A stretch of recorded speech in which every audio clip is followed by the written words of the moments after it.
সকালে ঘুম থেকে উঠেই মা মেয়ে বেশ কিছুক্ষণ গল্প করছিলাম, আর সে তো শুধু আড্ডা আড্ডা বলছিল।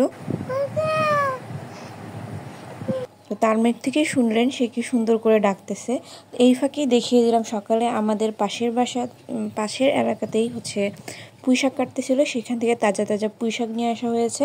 আর এখন মেয়েকে খাওয়ানোর জন্য ছোট 2টা ডিম ভেজে নিব। এগুলো কোয়েল পাখির ডিম, আর এটা আমি ভাজি প্রতিদিনই, ওর জন্য ঘি দিয়ে ডিম ভাজি, কারণ বাচ্চাদের জন্য সয়াবিন তেল খুব একটা ভালো না, তাই ঘি দিয়ে আমি ডিমটা ভেজে দিই। ও কিন্তু সারাদিন কোনো তেলের খাবার খায় না বললেই চলে, ও যতটুকু খায় এই যে ঘি দিয়েই খাবারটুকু খায়।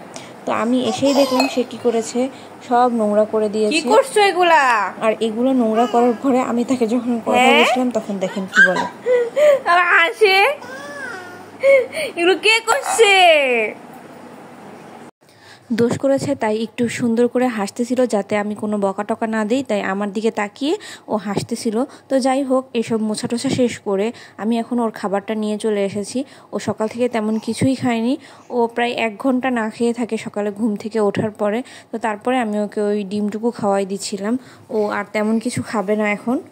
খাওয়াচ্ছিলাম আর খেলতে দিচ্ছিলাম যে খেলো আর খাও, কারণ ও একটা না একসাথে বসে থাকতে চায় না, কিছু খেলি কিছুক্ষণ খাওয়াই, এভাবেই ওকে আমি সারা টাইম দিই। আর ও এভাবেই খেতে খেতে অভ্যস্ত, খেলবে আর খাবে। তো ওকে খাওয়ানো শেষ করে আমি চলে আসলাম এই যে পুঁই শাকগুলো কাটতে। দেখেই মনে হচ্ছে পুঁই শাকগুলো কতটা তাজা, আর এটা রান্নার পরে কিন্তু সত্যি ভীষণ মজা ছিল এটা।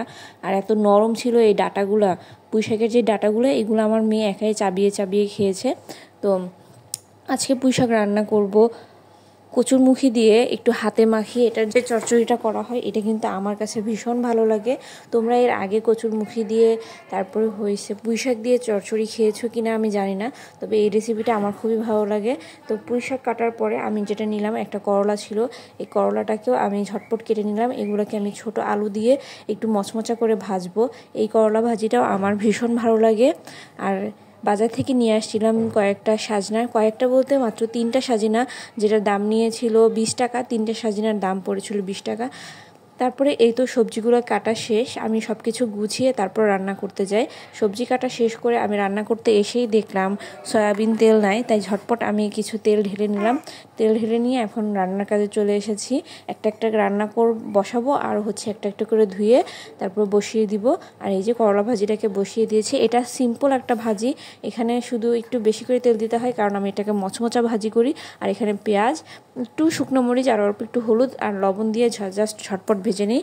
আর এই যে ডালটাকে ধুয়ে নিচ্ছি, ডালটাকে বসিয়ে দিয়ে এখন আমি অন্য কাজগুলো করে নিব। যেমন এই যে শাকগুলোকে ধুয়ে নিচ্ছি, শাকগুলো ধুয়ে নিয়ে এটাকে হাতে মাখিয়ে এক সাইডে রেখে দিব। তারপর যখন করলা ভাজি হয়ে যাবে তখন শাকটাকেও বসিয়ে দিব। আর হ্যাঁ, এখন কিন্তু ডালে আমার সাজিনা দেওয়ার টাইম চলে আসছে। তো ডালের পাতিলে যখন দেখলাম একটু নোংরা হয়ে আছে, তাই এটাকে পরিষ্কার করে দিলাম। সব কাজ শেষ করে আমি বেসিনটাকেও পরিষ্কার করে নিলাম। আর এখন ডালে বাগার দেওয়ার পালা, তাই আমি এখন পেঁয়াজ রসুন আর পাঁচফোড়নটাকে ভালো করে ভেজে নিয়ে ডালে বাগার দিয়ে দিব। আর আমার এখন সব কাজ শেষ, তাই আমি এখন বাবুর সাথে খেলাধুলা করব। আর আজকের ভিডিওটা এখন এখানেই শেষ করছি। সবাই আমার বাবুর জন্য দোয়া করবেন। মা কি কইও? আম্মা একা একা খেলে শুনো মা।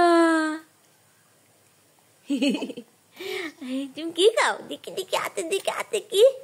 ও বাবা, দিবে না আঙ্গুর। এইগুলো কি? মুই খাই আর আঙ্গুর খাই না? এই তো মুই খাও, হাতে মুই খাও। মা মুই দে মুখে। ওই শোনো মা।